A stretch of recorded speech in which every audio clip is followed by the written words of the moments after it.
Bueno, habiendo terminado con la clase anterior, el primer bloque que era de repaso conceptual, con la sesión de hoy vamos a arrancar el segundo bloque que tienen ustedes en el programa y que está dedicado a hacer una aproximación a la conformación histórica del Estado colombiano. En ese bloque, entre otros temas, vamos a abordar las implicaciones que ha tenido en ese desarrollo histórico la tensión entre la tradición y la modernidad en nuestro país, así como el papel que han jugado los partidos políticos.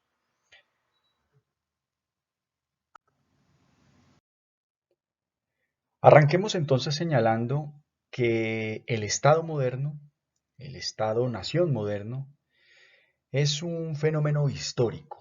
¿Sí? Se trata de una forma de organización política, entre otras tantas que le han antecedido. Y este proceso se circunscribe también a un periodo muy importante de grandes cambios de la historia de la humanidad, que es la modernidad. Acordémonos en alguna sesión anterior que decíamos que la modernidad tiene como horizonte estratégico alcanzar el orden y la integración colectiva sobre la base de nuevos presupuestos en relación con el papel que se le asigna al individuo. Hay una emergencia de nuevos valores.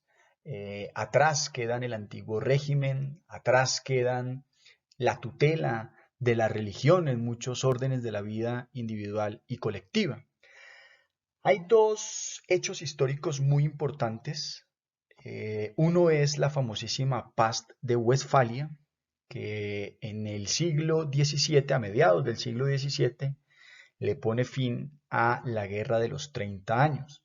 Con la Paz de Westfalia, Europa alcanza un nuevo orden. Ese nuevo orden está fundado sobre la base de la integridad territorial y sobre la base de la idea de la soberanía nacional, que empiezan estas dos ideas, la integridad territorial y la soberanía nacional, a prefigurarse y a tomar fuerza. Pero hay un hecho muy importante también en este periodo y es la Revolución Francesa. La Revolución Francesa, sin lugar a dudas, es un punto de quiebre en ese proceso histórico de desarrollo de los estados nacionales. El propósito, en últimas, de estos procesos históricos, particularmente de la Revolución Francesa, es instituir y defender el imperio de la razón y de la ley. Atrás, como les decía, ha quedado el antiguo régimen, atrás ha quedado el poder absoluto de los reyes, fundado en la idea del derecho divino, y ahora son los ciudadanos los que están llamados a conformar esa voluntad popular. Y particularmente en la perspectiva de defender el imperio de la razón y de la ley, la Revolución Francesa debe crear un ejército de ciudadanos para defenderse sobre todo de algunas potencias europeas, particularmente Austria y Prusia, inicialmente Austria y Prusia, que ven con muy malos ojos la Revolución Francesa porque efectivamente es una amenaza a ese viejo orden, a ese viejo sistema de privilegios. Entonces, la Revolución Francesa se ve en la necesidad de crear un ejército de ciudadanos. Estos ejércitos que defendieron la revolución de la presión que venía de Austria y Prusia, Inglaterra también, de otras naciones, era un ejército inicialmente conformado por tenderos, por artesanos, por campesinos, pero tenía la particularidad de convocar a todos los ciudadanos a la defensa de este nuevo proyecto político de la revolución. Ese es el origen de lo que hoy conocemos como las Fuerzas Armadas o los ejércitos de los estados. Y es el inicio de la construcción de las Fuerzas Armadas como una institución estable, profesional y especializada. La importancia que tienen estas Fuerzas Armadas en el desarrollo del Estado es tal que uno no podría hacer una reconstrucción del Estado Nacional sin hacer una reconstrucción de las Fuerzas Armadas como eso, como una institución estable, profesional y especializada. No es objeto de esta sesión en particular entrar a definir con el mayor detalle qué es eso de unas Fuerzas Armadas como institución estable, profesional y especializada. Sin embargo, podemos señalar 4 elementos importantes en este sentido. La construcción o la evolución y la profesionalización de las fuerzas tiene que ver primero con el desarrollo de un conocimiento especializado de la administración de la violencia y su tecnología. Este es un elemento muy importante porque recordemos que uno de los componentes del Estado, por lo menos desde las perspectivas más clásicas, es precisamente garantizar la dominación política sobre la base del monopolio de la violencia. Y eso requiere desarrollar un conocimiento especializado al respecto y unas tecnologías específicas para ello. El segundo elemento es que las Fuerzas Armadas, a diferencia de otros gremios, si se permite la palabra, dependen de un único patrón, en este caso, el Estado. Es decir, no se trata, como en el pasado, y como también curiosamente lo estamos viendo en algunas guerras modernas, no se trata de mercenarios que responden a diferentes intereses políticos particulares, sino que unas Fuerzas Armadas como organización profesional son un gremio que responde a un único patrón, en este caso el Estado. Ese proceso de profesionalización también se logra, y ese es el tercer elemento, en la medida en que se va construyendo un sentido de identidad corporativa que separa a los militares de los civiles. Y eso se concreta en, por ejemplo, la evolución de las academias militares, de las asociaciones de militares, de una serie de costumbres e incluso de la divulgación en publicaciones de diferente índole de su pensamiento y de su quehacer. Eso implica también la creación de una carrera que determina los ascensos o la forma como los militares ascienden y finalmente la creación pues, de un círculo de amistades, digamos, propias con unas características particulares que los diferencian de los civiles.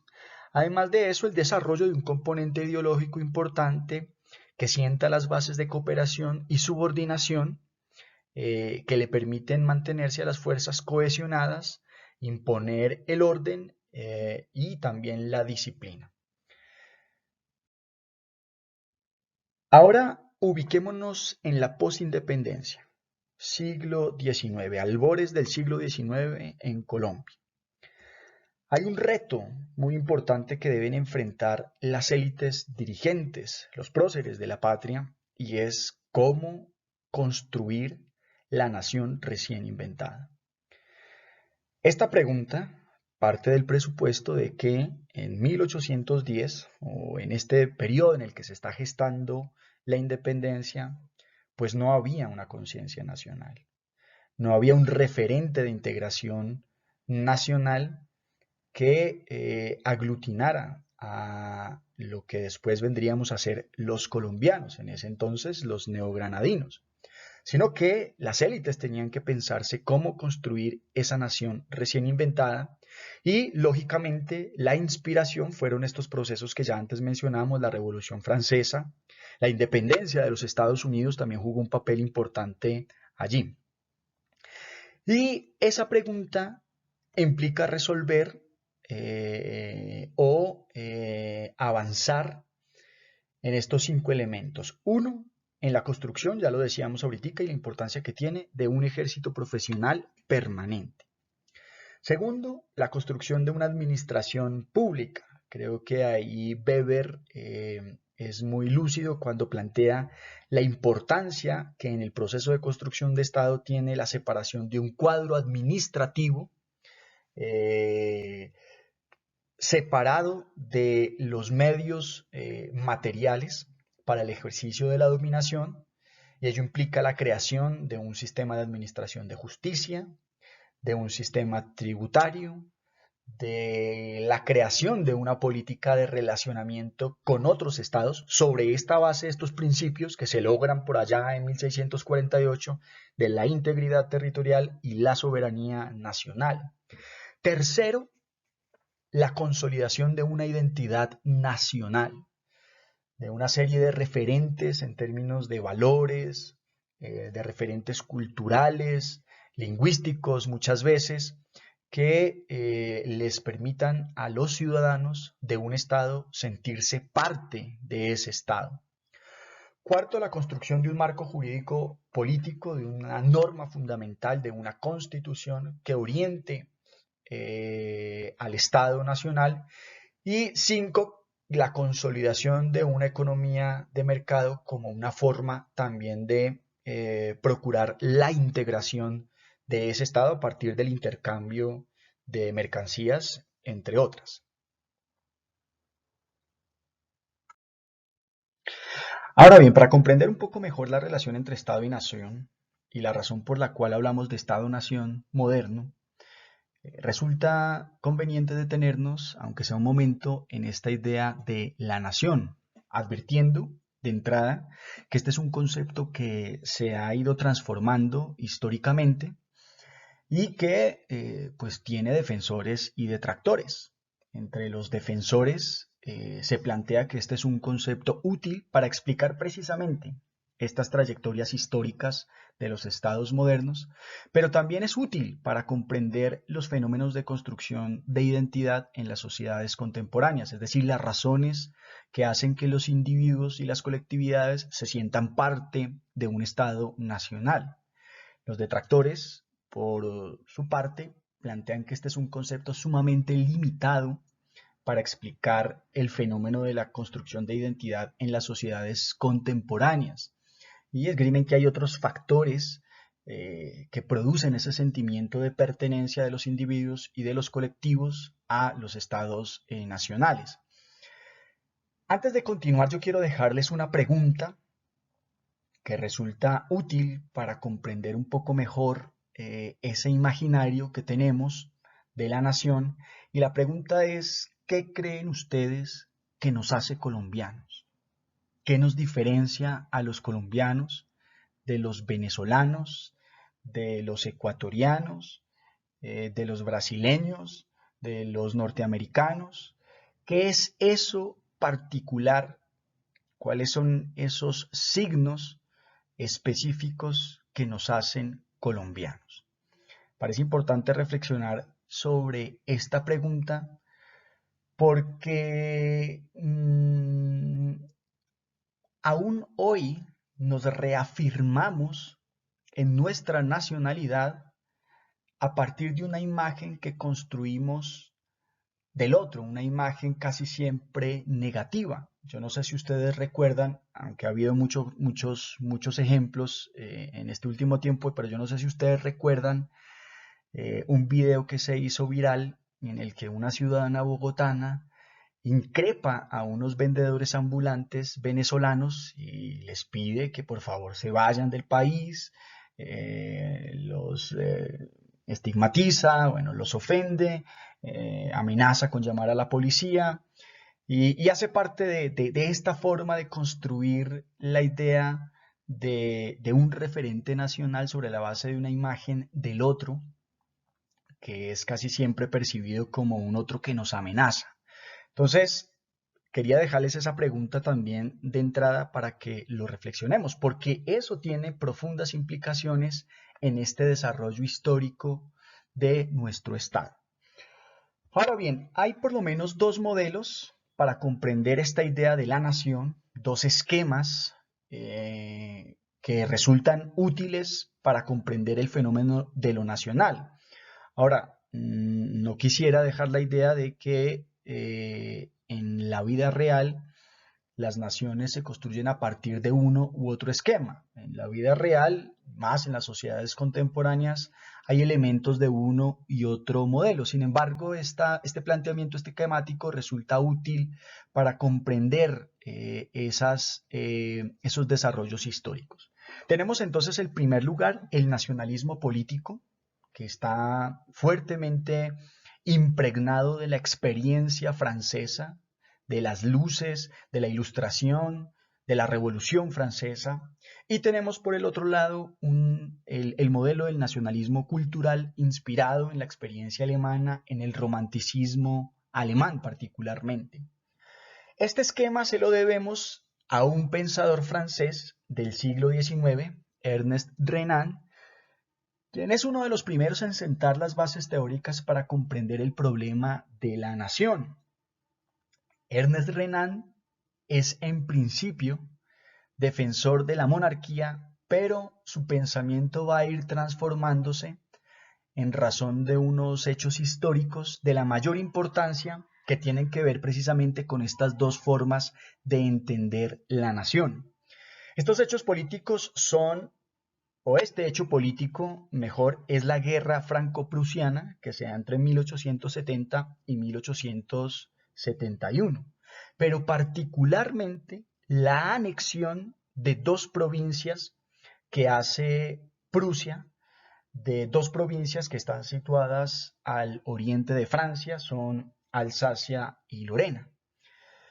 Ernest Renan, a propósito de este conflicto bélico y de la anexión de Alsacia y Lorena por Prusia, va a ver florecer, por decirlo de alguna manera, su sentido patriótico y va a tratar de encontrar una explicación de las nacionalidades, no tanto en un derecho que en el antiguo régimen se abrogaban unas minorías aristocráticas ricas de representar al conjunto, sino va a tratar Renan de encontrar la explicación de las nacionalidades con fundamento en la voluntad de los pueblos.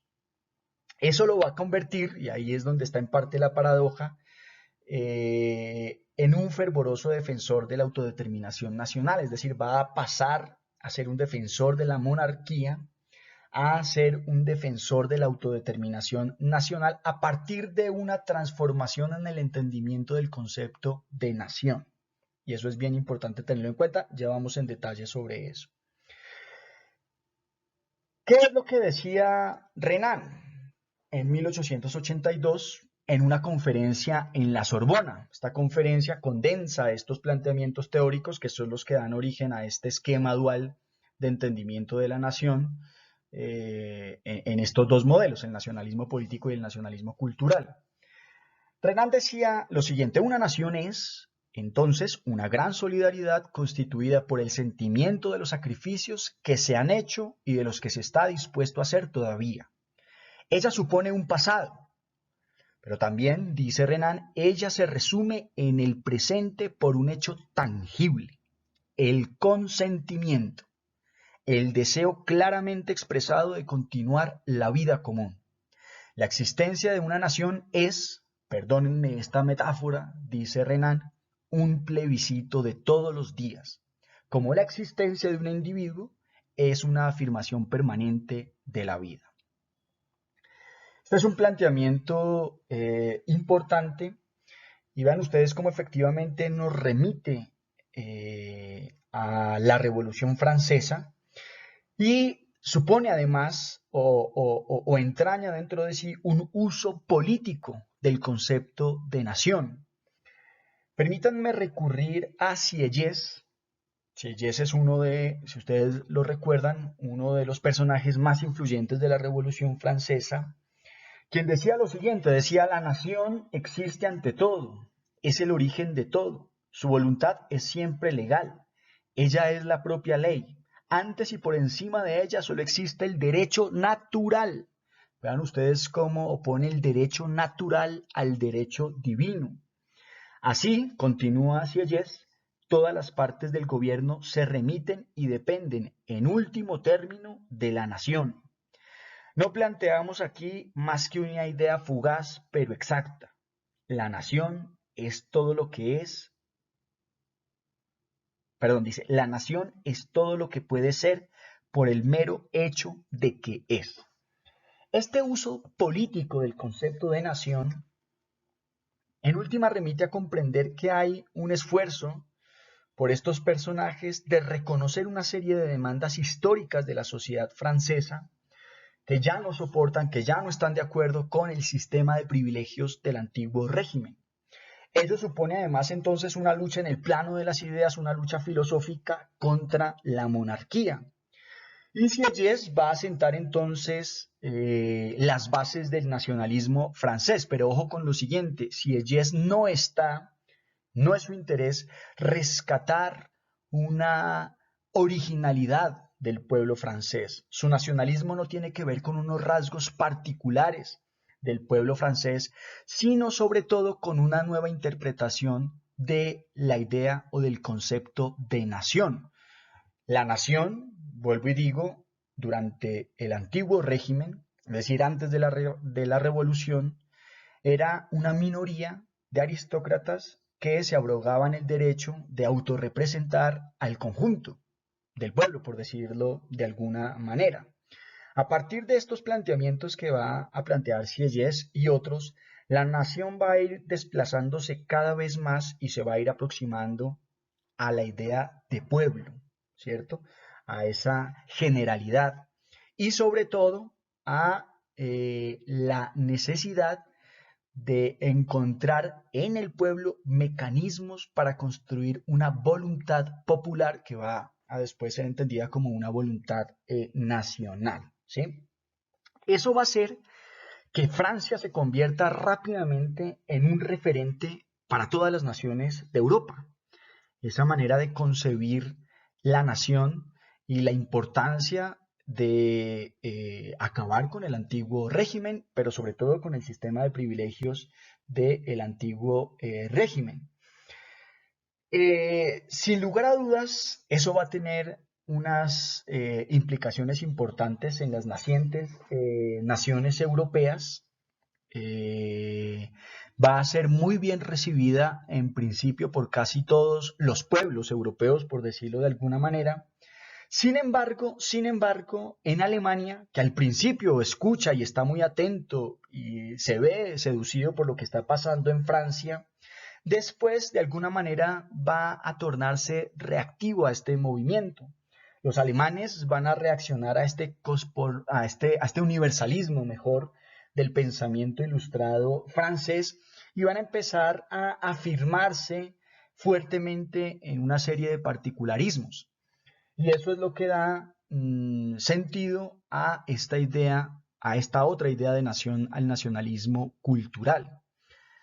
Hay otro autor, y es importante el papel que juegan en la conformación de la identidad nacional los intelectuales. Hay otro autor de apellido Herder que plantea que una nación no es una idea abstracta, sino que es ante todo una comunidad de hombres.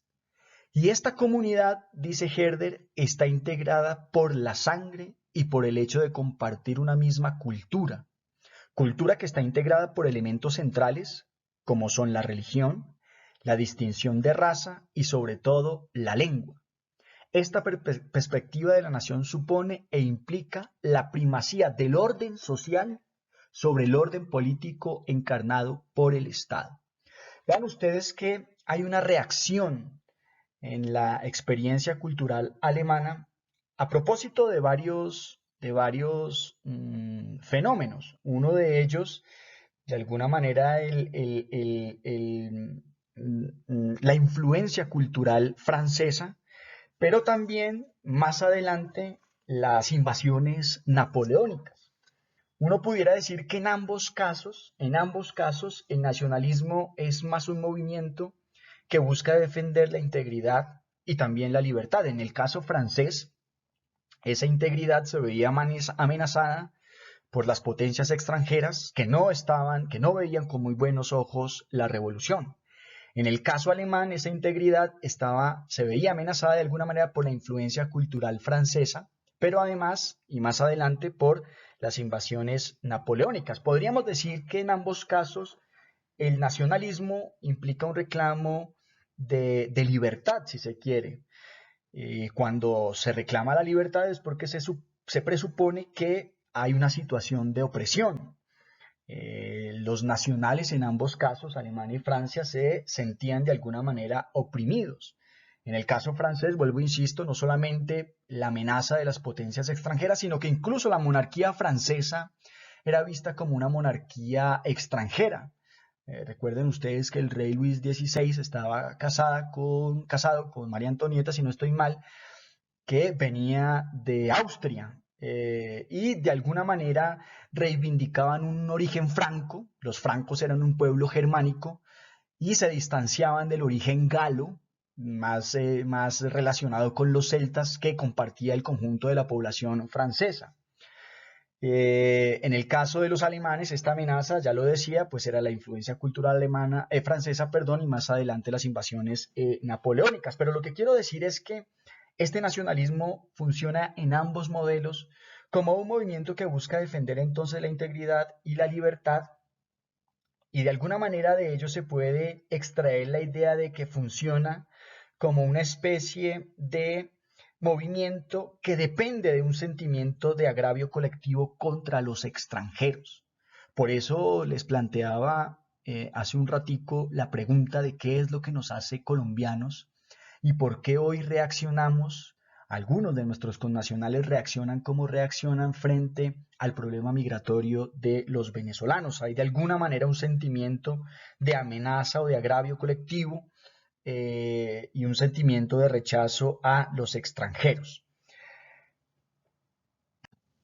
Entonces vemos en estos dos modelos una clara diferenciación que me permito resumir de la siguiente manera. El nacionalismo político, ya dijimos, inspirado en el siglo de las luces, en la Revolución Francesa, y el nacionalismo cultural inspirado en el romanticismo alemán. En el primer caso, un primer elemento de diferenciación es la idea de que los elementos culturales son importantes. Renan reconoce la importancia de estos elementos de la raza, de la lengua, de la religión, de la geografía, pero no son del todo determinantes para conformar una nación. A propósito de la disputa por estas dos provincias, por Alsacia y Lorena, Renan reconocía estos componentes, reconocía en ambas provincias una raza y una lengua más germánicas, más alemanas. Sin embargo, decía, estos factores no son suficientes para explicar el origen y el sentimiento de pertenencia nacional. Por el contrario, en el modelo del nacionalismo cultural, los elementos culturales son determinantes. Ya vimos en esta cita de Herder cómo la comunidad de hombres es una comunidad articulada alrededor de la raza, la lengua y la religión fundamentalmente. En consonancia con esta idea de que la raza, la lengua y la religión son importantes pero no determinantes, el nacionalismo político o este modelo del nacionalismo político pone al centro al ciudadano o al individuo, al centro de la organización. Además, ese es uno de los presupuestos de la modernidad, ¿no? Y eso nos remite a pensar en un pueblo de ciudadanos. Por el contrario, en el caso del nacionalismo cultural, el individuo es entendido como parte de algo superior, como parte de algo que lo desborda, que lo rebasa. Y surge entonces la idea de la organización social como un pueblo de ancestros. Y finalmente, este es uno de los elementos más importantes en este modelo del nacionalismo político, está en la libertad y la voluntad. En este hecho histórico que les planteaba, Renan valoraba la determinación de los diputados de Alsacia y de Lorena de reclamarse franceses y de jurar lealtad a Francia. Y eso tiene que ver con lo que Renan denomina la construcción de la nación como un plebiscito de todos los días, sobre la base de una decisión libre y voluntaria. Por el contrario, en el caso del modelo del nacionalismo cultural, hay una idea mucho más asociada al determinismo, donde el proyecto político de la nación alemana permanece de alguna manera atado a un pasado. Y la realización de ese proyecto político de la nación alemana es la realización de ese pasado glorioso, por decirlo de alguna manera. Estos dos son entonces dos modelos que nos sirven y que son útiles para comprender el proceso de construcción del Estado-Nación. Insisto, como esquemas, digamos, teóricos y analíticos, nos permiten encontrar elementos para comprender cuál fue en el caso colombiano ese desarrollo histórico en particular. Ahora, en la realidad, ni en el caso colombiano, ni en el de ninguna otra nación, podemos decir hay un desarrollo puro de una forma política de entender la nación o un desarrollo puro de una forma cultural de entender la nación. Bueno, hecha la claridad sobre estas dos formas de entender el problema de la nación y apoyados en estos dos modelos, el nacionalismo político y el nacionalismo cultural, tratemos ahora de comprender nuestro caso particular. Vamos a recurrir en primer lugar a los aportes que hace Fabio Zambrano en su texto Región, Nación e Identidad Cultural, en el que él va a plantear que tratar el tema de la identidad nacional, tratar de desentrañar ese problema de la construcción de la identidad nacional, remite forzosamente a pensar en el problema de la unidad nacional. Para Zambrano parece que la unidad nacional es de alguna manera una condición necesaria para que esa identidad pueda emerger, para que esa identidad pueda surgir. Aquí hay una cita del texto donde Zambrano, recogiendo a Fernand Braudel, que está analizando el caso de Francia, plantea que la unidad nacional es un proceso donde la identidad es el resultado vivo de lo que el interminable pasado ha depositado pacientemente en capas sucesivas a la culminación imperceptible de sentimientos que ha creado las poderosas bases de la corteza terrestre. Es decir, hay una importancia tanto del espacio, del territorio, como de las trayectorias que una comunidad, las trayectorias históricas que una comunidad ha seguido en ese espacio a fin de construir esa unidad nacional que permiten que posteriormente emerja la identidad. Ahora bien, dice Zambrano, en el caso colombiano, Colombia es fundamentalmente diversidad, es fundamentalmente contraste, fundamentalmente ruptura, frontera. Parece que hay una historia fragmentada en múltiples identidades, en múltiples referentes de unidad, y esa es la característica del proceso de construcción histórico del Estado colombiano, y es sobre el cual es necesario analizar cómo se construyó finalmente una identidad nacional. A propósito de la frontera, Zambrano va a plantear que tienen un peso importante en esa reconstrucción, en esa trayectoria histórica del Estado colombiano, y de hecho va a plantear que es tan fuerte la frontera que las divisiones político-administrativas del presente responden con mucha cercanía, son muy próximas a esas divisiones político-administrativas del pasado. Aquí yo simplemente les ofrezco dos ejemplos. Un mapa de Colombia, bueno, del Virreinato de la Nueva Granada en 1810, donde hay unas provincias delimitadas por unas fronteras, y en el lado derecho de la pantalla les ofrezco un mapa de la República de la Nueva Granada de 1831 a 1858, en el que están prácticamente igualmente delimitadas las provincias en esas fronteras. Y si vemos la actual división político-administrativa, pues claro, ha habido cambios, lógicamente, sin embargo, esas fronteras permanecen ahí con mucha fuerza. Y eso es importante porque a diferencia de otras experiencias de otros estados, de pronto más homogéneos, pues la frontera va a jugar un papel muy importante en la construcción de identidades locales y regionales.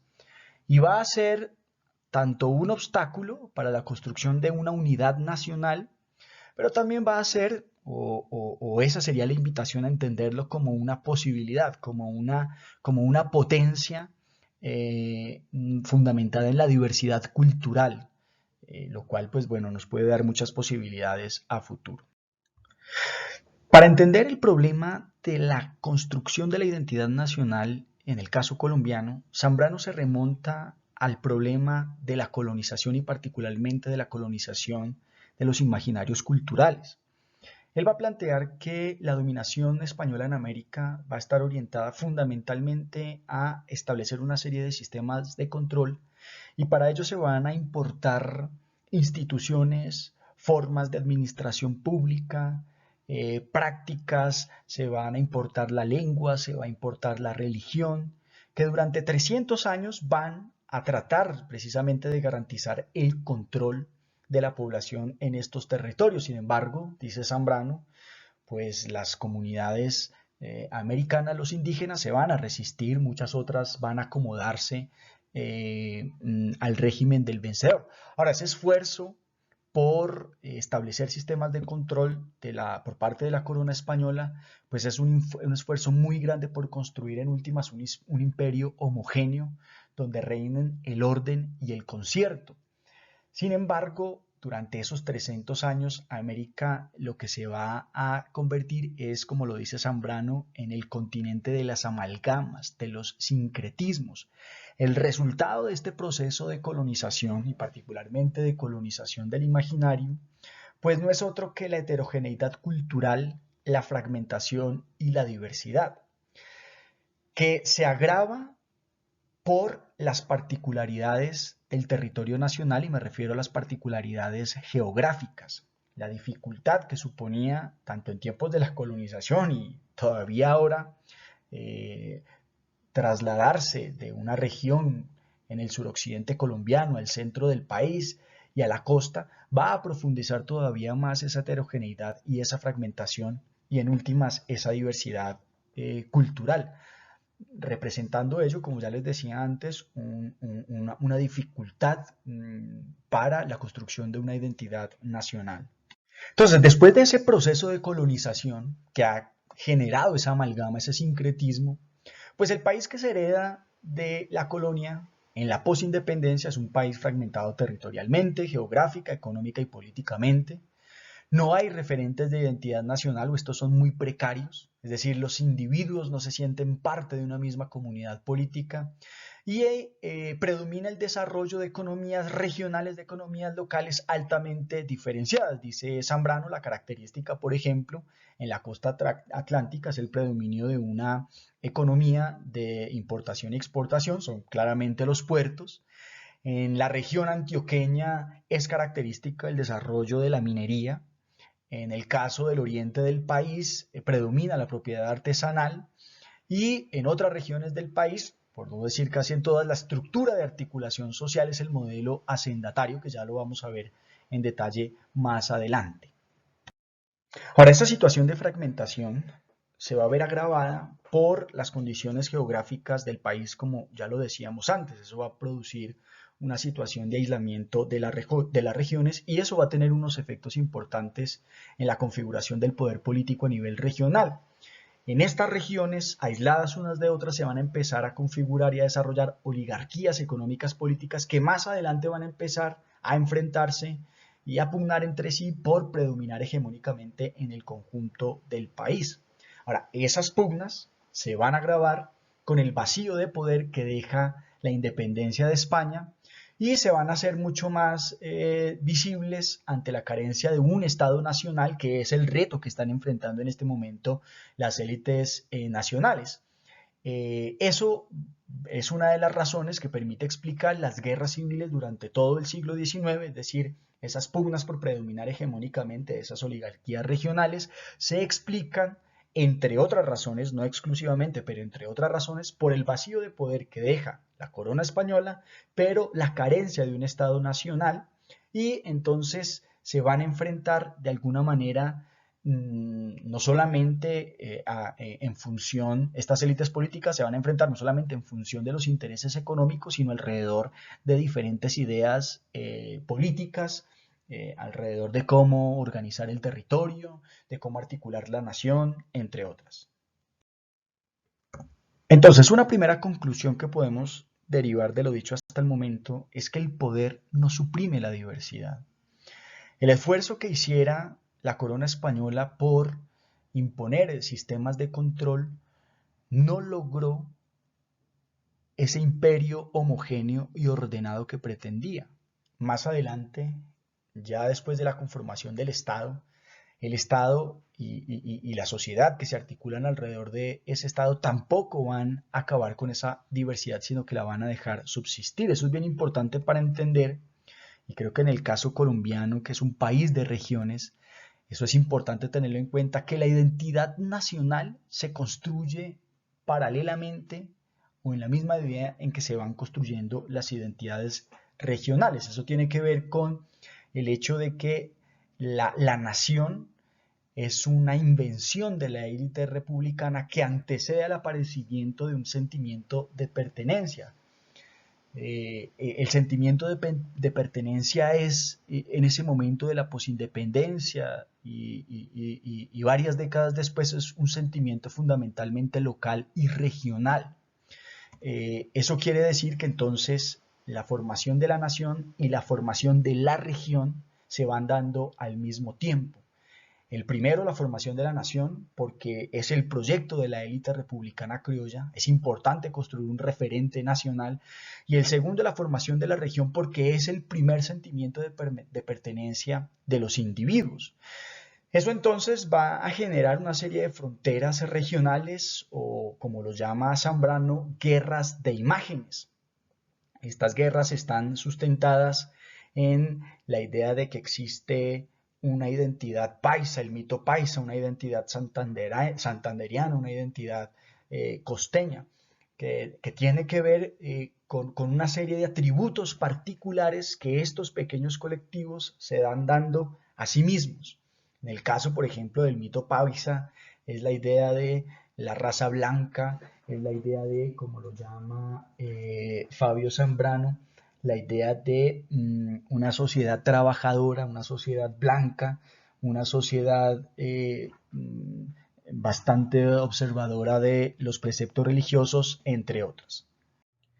Ahora, en este análisis que hace Zambrano del proceso de construcción de identidad nacional hay una preocupación asociada a una serie de crisis políticas y sociales pues, que han afectado históricamente al país. Claro, Zambrano está particularmente preocupado de unas crisis en este sentido en los años 90, crisis que a su juicio pues, amenazan de disolución social al Estado colombiano.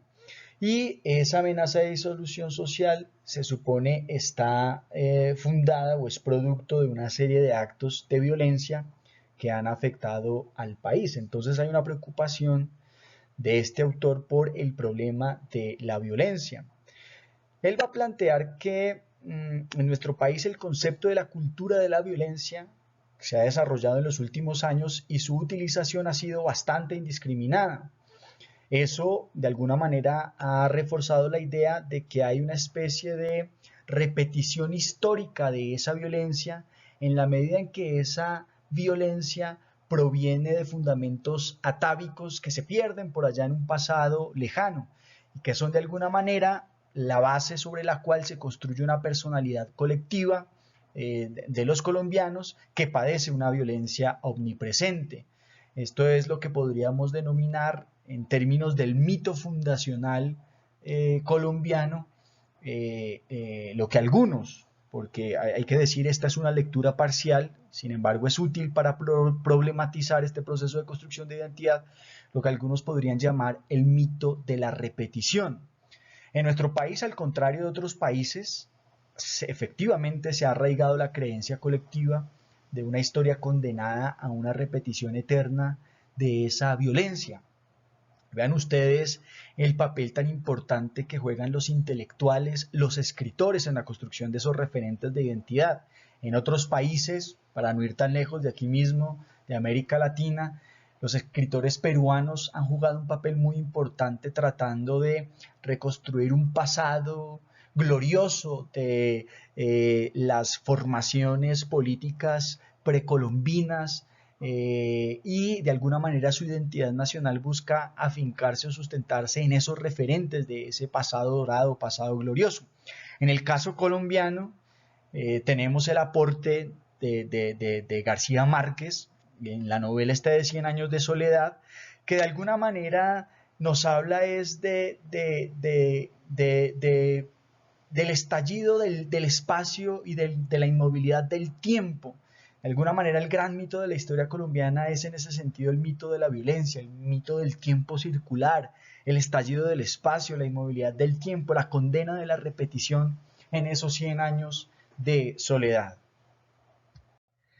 Para Zambrano hay tres factores que explican esa crisis o ese camino tortuoso en la construcción de la identidad. Primero, una ausencia de proyectos culturales nacionalistas por parte de los grupos dominantes.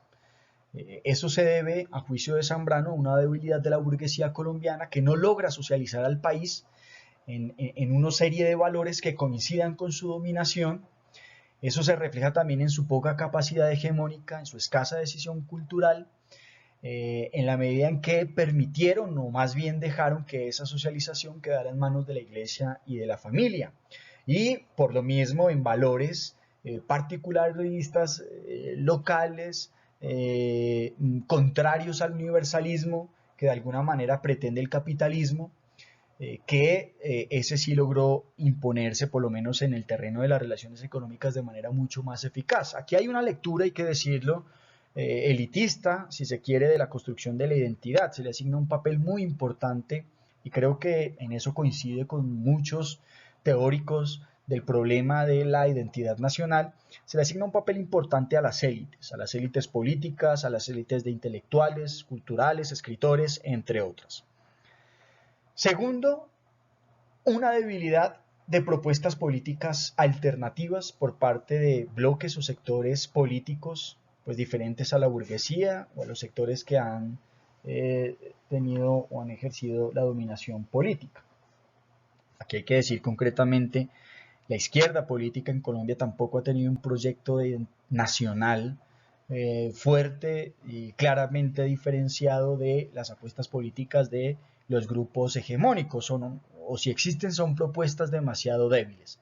Y el tercer factor está asociado al bipartidismo y a la huella que dejaron los partidos tradicionales en sus orígenes y en todo su desarrollo, en el cual los colombianos, además de ser de una región u otra, antes que ser colombianos eran liberales o conservadores. La idea de una identificación casi existencial con uno u otro partido. Ahora, para entender mejor las implicaciones o los impactos que tiene o la importancia que tienen el espacio, las regiones, la territorialidad, pero también la cultura política, por ejemplo, ese sentimiento de pertenencia o de adscripción liberal o conservadora, Zambrano nos ofrece tres niveles en los cuales se realiza el sentimiento de pertenencia nacional. El primero de ellos, la localidad, que hace referencia al espacio físico, a lugares como el lugar del nacimiento, a la casa familiar, al vecindario, al pueblo con su plaza donde se reúne la comunidad, al cementerio donde se entierran sus muertos, y que son el sustento de ese primer nivel de construcción de identidad y de sentimiento de pertenencia. En gran medida, el mito paisa, el mito santandereano, estas identidades particulares se construyen con particular referencia a esta idea de la localidad o de la territorialidad. El segundo nivel, en un horizonte un poco más lejano que el anterior, es el del Estado. Y el Estado se concibe entonces como un lugar abstracto que genera sentimientos de pertenencia política. Y es en ese nivel del Estado donde la cultura política dividió en dos subculturas, si ustedes quieren, el sentimiento de pertenencia al Estado nacional. Como ya les decía, primero se era liberal o conservador, antes que ser colombiano, y a partir además de esa adscripción se veía el Estado como Estado rojo, como Estado azul, como Estado centralista o federalista. Y el tercer nivel es el nivel de la nación, que es una noción mucho más confusa y de mucho más lento arraigo, pero además es un escenario que está recubierto de otra cantidad de sentidos. Vuelvo aquí y les hago la pregunta de qué es lo que ustedes creen nos hace sentir o creer que somos parte de una comunidad política llamada Colombia. Ven que es una noción mucho más confusa, mucho más difícil de definir.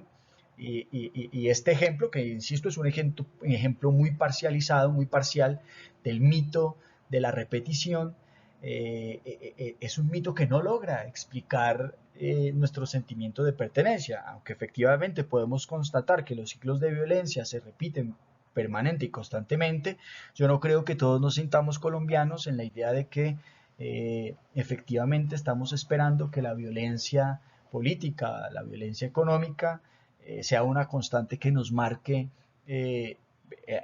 a nosotros y al futuro de las generaciones por venir. Hemos visto hasta aquí los factores particulares o las características particulares que determinaron la construcción de la identidad nacional en nuestro país. Quiero, a manera de resumen, rescatar dos elementos que me parecen importantes. Primero, la construcción paralela de la identidad nacional y de la identidad regional. Y quiero rescatarla porque, como Fabio Zambrano lo menciona, a partir del 91 empiezan a aparecer nuevamente con mucha fuerza estas expresiones de construcción de sentimientos de pertenencia regional. Y más recientemente, desde el año pasado, se viene hablando de la integración de las regiones. Y eso me parece muy importante porque sin lugar a dudas eso va a tener impactos en la manera como concebimos una identidad colectiva como colombianos. El segundo elemento es la influencia que tiene la cultura política en la construcción de esa identidad nacional, particularmente la influencia que ejercen los partidos tradicionales, liberal y conservador, en su origen y en su desarrollo, sobre la creación o la generación de esos sentimientos de pertenencia de los colombianos. Estos dos factores explican, entre otros muchos, fenómenos como el de la violencia. Y en este punto queremos advertir o señalar que no coincidimos con quienes plantean que hay una predisposición casi genética de los colombianos a la violencia, lo cual nos remite entonces a creer en ese mito de la repetición y de que las presentes generaciones y las futuras están condenadas a ciclos repetitivos de violencia. Por el contrario, de lo que se trata es de entender este fenómeno de la violencia a partir de elementos de análisis mucho más claramente definidos en relación precisamente con estas particularidades locales, regionales y con estas particularidades de la cultura política. Volvamos entonces a la pregunta que se están haciendo las élites de la independencia, pero esta vez en relación con el Estado. Y la pregunta sería entonces, ¿cómo lograr una nueva legitimidad para ese Estado que están haciendo? La respuesta que se van a dar muy rápidamente las élites políticas, producto precisamente de la influencia de la Revolución Francesa, de la Revolución Norteamericana, es importar el modelo de organización política republicano. Ese modelo que surge en la modernidad y que surge en hechos como la Revolución Francesa y la Revolución Norteamericana. Antes de continuar en el desarrollo de lo que implica la importación del modelo republicano como forma de organización política, que es la respuesta que se dan las élites políticas a la pregunta por cómo legitimar al Estado naciente, quisiera formular otras tres preguntas que pueden ser muy útiles para comprender esa evolución histórica del Estado, pero también del sistema político. En primer lugar, y yo les sugiero que estas preguntas las tengan ustedes ahí muy presentes y las vayamos desarrollando en la medida en que vamos desarrollando cada sesión del curso. En primer lugar, preguntémonos cuáles son los factores que explican las recurrentes crisis de legitimidad de la acción política características dentro del sistema político colombiano. En esta reconstrucción histórica vamos a analizar algunos de esos factores que explican esas crisis recurrentes. Segundo, vamos a tratar de ver también cuáles han sido los mecanismos a partir de los cuales el sistema político ha logrado conjurar estas crisis, porque el sistema ha logrado ser eficiente, ha mostrado ser muy eficiente a la hora de conjurar estas crisis de legitimidad y hay unos mecanismos que el sistema político ha desarrollado para ello. Y tercero, preguntémonos hasta qué punto las reformas institucionales han sido capaces de modificar costumbres políticas, costumbres que son la expresión de una cultura política que se ha decantado y que se ha formado durante más de 2 siglos de vida política republicana. Como ya señalamos antes, los partidos políticos jugaron un papel muy importante en la construcción del Estado y en la formación de los sentimientos de pertenencia y de identidad en nuestro país. Los partidos en Colombia surgen a mediados del siglo XIX y surgen como una posibilidad para que los ciudadanos se organicen racionalmente en colectividades que expresen sus preferencias ideológicas y también de una u otra manera su vocación de dirigir el Estado. Los partidos políticos fueron muy importantes en el proceso de la Revolución Francesa porque efectivamente le permitieron a los ciudadanos articularse en colectividades en las que compartían una idea de sociedad, en las que compartían o tenían una serie de identidades ideológicas. Sin embargo, a mediados del siglo XIX, cuando surgen los partidos políticos en Colombia, no existía todavía o no se había desarrollado todavía esta noción de ciudadanía y mucho menos la de pueblo en la concepción moderna. El ciudadano como un sujeto de derechos. Los dos partidos nacen entonces en la misma coyuntura de las luchas por las reformas de mediados del siglo XIX y no son obras colectivas, como pudieron ser en el caso de la Revolución Francesa, sino sobre todo propuestas de intelectuales alrededor de las cuales se alineó la clase culta de la época y posteriormente pues las élites económicas. Los partidos políticos entonces se forman en un primer momento como una respuesta a la fragmentación del poder. Ya vimos cómo las condiciones del territorio nacional, la emergencia de oligarquías locales y regionales, pues generaron esa fragmentación del poder y esa disputa de oligarquías por incidir hegemónicamente en el nivel nacional.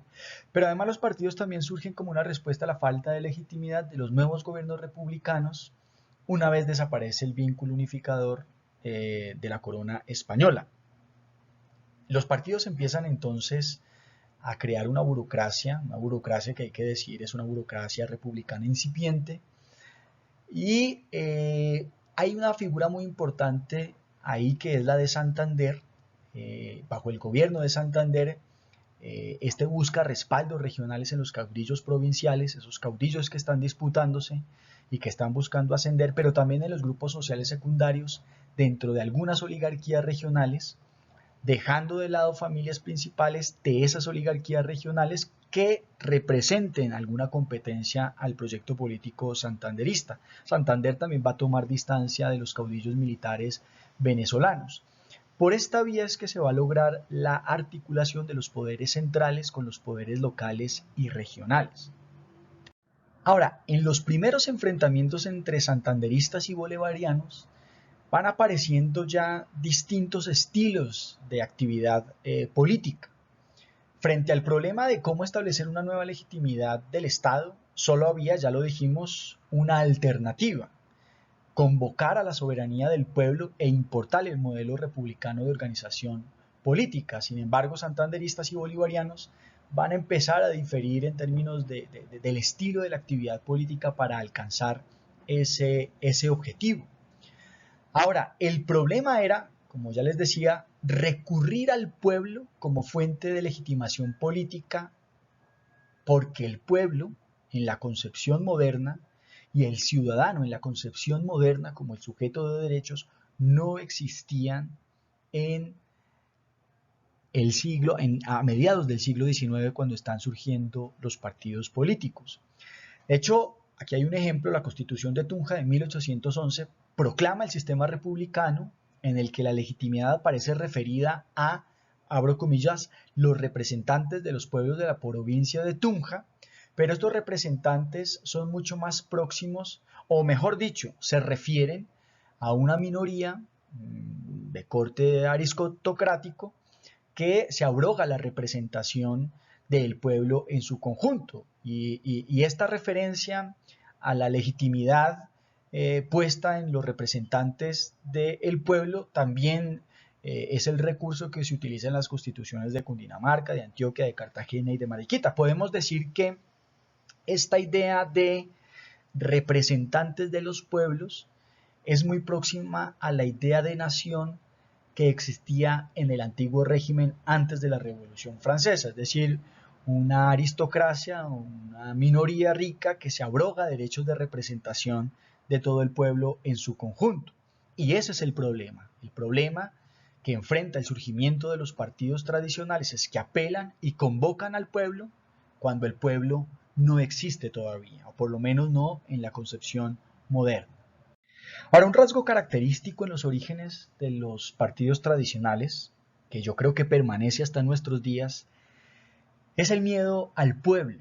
Paradójicamente, a pesar de que es en nombre del pueblo y convocando al pueblo que se ha intentado dotar de legitimidad a una nueva organización política, hay también un rechazo, una prevención a que el pueblo participe. Aquí hay un caso particular. En 1819, cuando se está consolidando ya la independencia, Santander intenta una cierta movilización popular en el sentido moderno y convoca a los artesanos, a la sociedad popular fundada en Bogotá en ese año, a articularse a su proyecto político. Sin embargo, la prensa bogotana va a tachar este intento como un intento jacobinista y la prensa bogotana se va a preguntar, ¿quién no ve que las impresiones que semejantes discursos dejan en el ánimo del vulgo le hacen odioso al freno de la autoridad? Es decir, este intento de vincular artesanos, este intento de lograr cierta movilización popular en el sentido moderno, es entendido por la prensa bogotana como una especie de agitación del pueblo que a la larga lo que le van a hacer es constituirse en un pueblo que resista la autoridad. Para Bolívar, por su parte, la igualdad formal entre ciudadanos modernos, otorgada formalmente por la República, sobre la base de esta concepción de modernidad, realmente ocultaba una serie de dependencias y solidaridades propias de las sociedades tradicionales.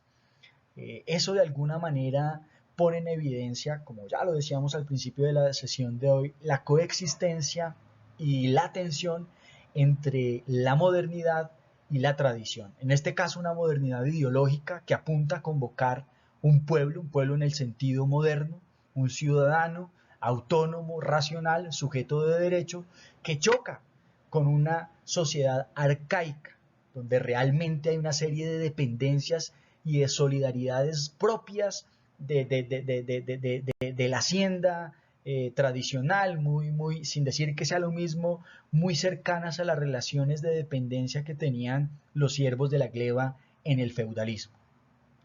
Ahora, como bien lo señala Fernán González, lo que han hecho los partidos tradicionales ha sido formular fundamentalmente proyectos de Estado y no tanto proyectos de sociedad. Dice Fernán González, el conjunto de la sociedad concebida como conjunto de regiones se articula entonces al Estado por medio de los partidos, concebido como coaliciones de élites regionales y locales. Se trata de una articulación desde arriba que logra en todo caso penetrar toda la cultura social y política por medio de las adscripciones clientelistas o voluntaristas. Es decir, antes que construir proyectos de sociedad, lo que los partidos en sus orígenes intentaron fue construir proyectos de Estado. Eso implicó un proceso de articulación desde arriba de las localidades y las regiones al Estado. Pero eso logró penetrar toda la cultura política a través de esas adscripciones clientelistas o voluntaristas que en gran medida, tal vez lo veamos más adelante en otra sesión, están estrechamente relacionadas con esos vínculos y esas lealtades personales, esas formas de relacionamiento propios del modelo hacendatario de integración social. En la medida en que los partidos políticos se han proyectado más pensando en el Estado que en la sociedad, pues han sido legitimadores recurrentes del sistema político antes que representantes de intereses sociales. En ese sentido, fueron los artífices del mecanismo de legitimación del sistema político que es el proceso electoral. Y van a ver ustedes cómo en muchos episodios, en muchos capítulos de la historia de nuestro país, ante una crisis, lo que hicieron los partidos tradicionales fue convocar o llamar a elecciones. Contrario a la teoría, entonces los partidos han jugado un papel más relevante en relación con el Estado y no con la sociedad. Decimos contrario a la teoría porque se supone que los partidos políticos son una forma de organización moderna alrededor de las ideas, alrededor de las identidades ideológicas y alrededor de proyectos o visiones de sociedad, y no tanto alrededor de una u otra forma de organización política. Otro factor importante que tenemos que analizar en el proceso de conformación histórica del Estado es el peso que ha tenido el caudillismo y el personalismo en ese proceso de construcción histórica. Yo no sé si ustedes hayan tenido la posibilidad de ver videos en internet de Jaime Garzón, porque seguramente ninguno de ustedes tuvo la posibilidad de verlo en vivo y en directo. Y Jaime Garzón llamaba recurrentemente la atención sobre el hecho de que los colombianos y particularmente los jóvenes estábamos todavía a la espera de un Mesías redentor que nos salvara y que resolviera todos nuestros problemas. Pues bien, eso tiene que ver con el hecho de que en sus orígenes los partidos tradicionales reposaron en la figura de los caudillos y de los gamonales regionales. Eso claramente le dio un peso mucho mayor a los liderazgos que a los programas políticos en el proceso de estructuración de los partidos. A eso Alfonso López Miquelden lo llamaba un extraño caudillismo civil que se sustentaba o se asentaba en el prestigio intelectual. Eso posibilitó entonces la estructuración de redes de clientela como mecanismo casi único de reproducción política de los partidos, esa figura del personalismo local y regional. Y aquí es importante entender que el clientelismo aparece como una expresión de mezclas de sociabilidades modernas y tradicionales, abonando a esa tensión que ya Fernán González más adelante nos va a mostrar entre modernidad y tradición. Se supone pues que un ciudadano autónomo y racional se afilia a un partido político porque este partido político representa sus intereses, representa sus ideas. Al contrario de lo que en teoría se supone debe ser, las adscripciones a los partidos políticos se hacían en función de ese peso que tenían esos liderazgos y a partir de allí se fueron conformando una serie de redes de clientelas que le dieron sustento y permitieron la reproducción de los partidos tradicionales.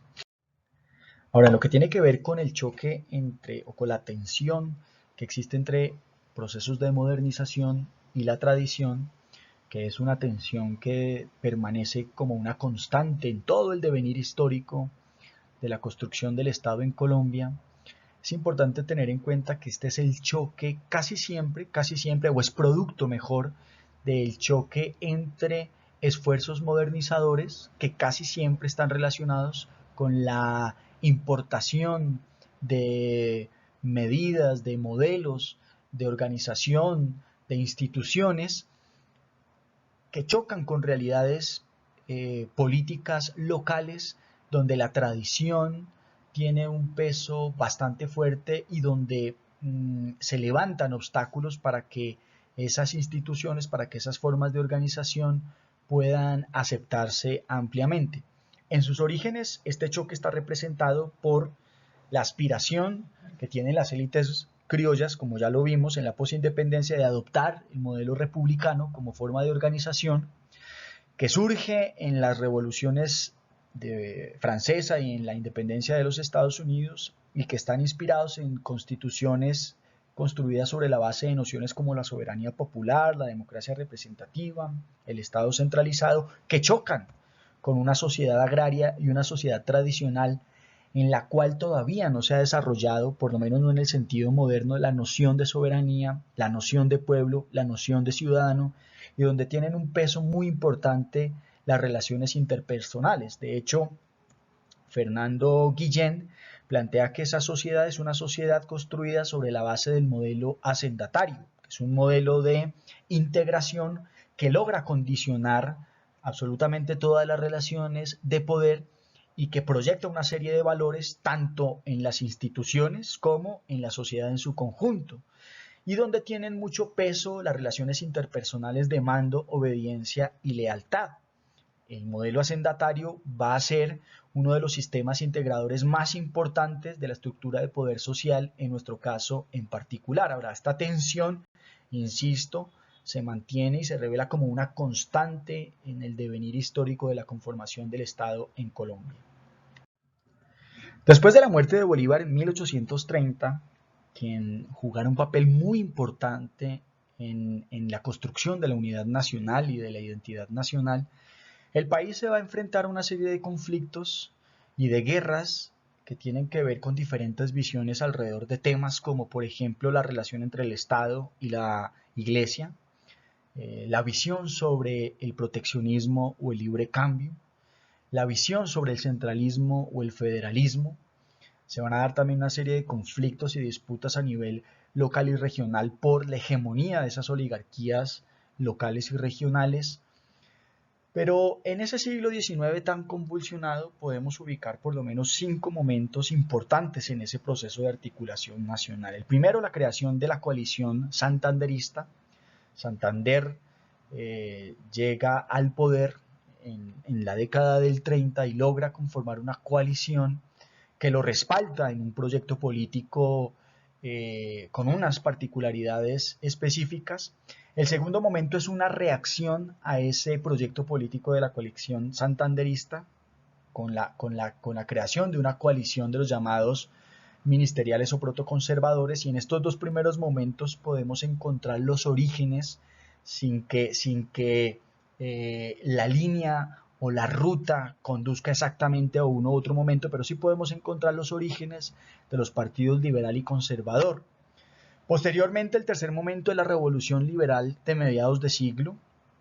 Después, esa revolución liberal va a cristalizar en el cuarto momento, que es la Convención de Río Negro en 1863, y el último momento, la regeneración, que es un proceso en 1880 en el cual muchos analistas, muchos historiadores coinciden en señalar como un momento en el que finalmente nuestro país logra consolidar un Estado nacional.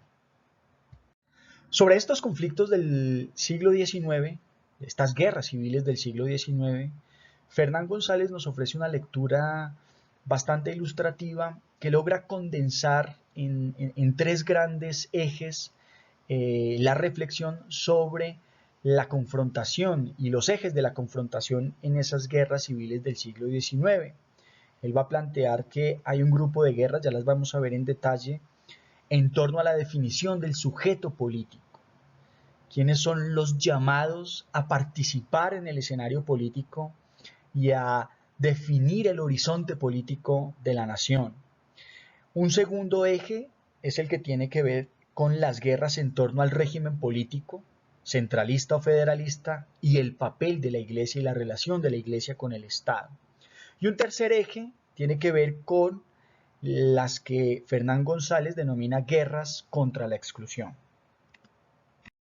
En primer lugar tenemos entonces las guerras en torno a la definición del sujeto político, que como señala Fernán González son conflictos centrados en la definición del alcance de la ciudadanía. Allí se incluyen los primeros enfrentamientos de la patria boba y tenemos otras tres guerras importantes. La primera de ellas, la Guerra de los Supremos, que se da entre 1839 y 1841, que son una serie de luchas entre familias y grupos de familias por la supremacía en el poder regional. Eso va a marcar o debe definir las posibilidades de ascenso o no de estos grupos sociales. También expresan rivalidades entre regiones y localidades, no solamente entre familias, y tensiones sociorraciales que en su conjunto van a ir produciendo esas adscripciones y esas alineaciones políticas que van a prefigurar la aparición de los partidos liberal y conservador. Posteriormente tenemos la guerra de 1851, la rebelión conservadora, que es una reacción en contra de la revolución liberal que se había producido a mediados del siglo XIX. Y tenemos también la guerra de 1854, que es un conflicto en torno a la inserción de los sectores subalternos en la vida política. Sobre esta última resalta la figura del general Melo, un draconiano, un liberal draconiano que se oponía al libre cambio y quien en alianza con los artesanos exigen medidas proteccionistas para la producción nacional. Más adelante tal vez veamos algunos detalles de estos hechos históricos. Por ahora simplemente señalar que en estos conflictos Esas adscripciones políticas se van profundizando cada vez más y van reflejando definiciones cada vez más ideológicas en relación con las propuestas de los partidos políticos, en relación con el papel de la Iglesia Católica en la sociedad, con la ampliación de la ciudadanía y el alcance precisamente de la movilización popular, y en últimas el ritmo al cual deben darse las reformas modernizantes de la economía y de la sociedad. En segundo lugar tenemos entonces las guerras en torno al régimen político y al papel de la Iglesia, y allí resulta importante o como eje central la lucha por la definición del régimen político que marca la tensión entre centralistas y federalistas.